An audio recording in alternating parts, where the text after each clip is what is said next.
તમે મને સપોર્ટ કર્યો એટલે મને આજે ટિકિટ મળી. તમારો સપોર્ટ મારા તરફેણમાં હોય તો ચૂંટણી જીતા પછી મારો સપોર્ટ તમારા તરફેણમાં હશે. એ તો હવે ખાલી બોલવાનું જ હોય. તમે મને મત આપશો ને જો હું જીતીશ તો ઘેર ઘેર હું પાણીના નળ લગાવડાવી દઈશ. ખાલી નળ જ લગાડવાના, પાણી નહીં આપવાનું. જો હું જીતો તો ખાડા ખબડાવાળા રસ્તા પણ એકદમ માખણ જેવા લીસા કરાવડાવી દઈશ. થીગડા હું રોડ ઉપર થીગડા મારવી દેવાના ને કાકરી પથરાવી દેવાની. મને મત આપશો તો હું આપણા ગામનો વિકાસ કરી, આપણા શહેરનો વિકાસ કરી અને આપણા જિલ્લાનો વિકાસ કરીશ. આમાં આપણે પોતાનો વિકાસ કરવાનો હોય, પબ્લિક નો નહીં. જો હું ચૂંટણી જીતો તો જે લોકોના ઘર નથી એ લોકોને ઘર પર બનાવડાવી દઈશ. ટેન્ડર પાસ થાય એટલે 40% સીધા ખીચામાં, 20% પાર્ટી ઓફિસમાં અને 40% નું પબ્લિક નું કામ કરવાનું. જો ઈચ્છા થાય ને તો આ તો હું હારું દેખાય ને એટલે. હજી તો હું ચૂંટણી જીતો નથી એ પહેલા જ આપણા જિલ્લાના વિકાસ માટે નવા પ્રોજેક્ટની મંજૂરી લેવા માંડ્યો છું. આપણા શહેરમાં મોટું તળાવ, મોટું સરોવર બનશે અને બહારથી લોકો ફરવા આવશે.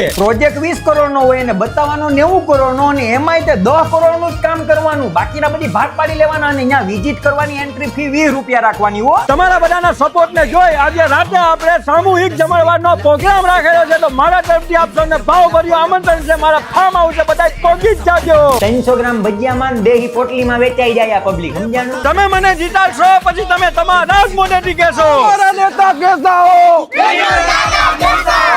બોલે ને પછી ગાયરું કાઢે. આપણે ક્યાં કઈ ભેર પડે, આપણે તો નકતા જ નહીં.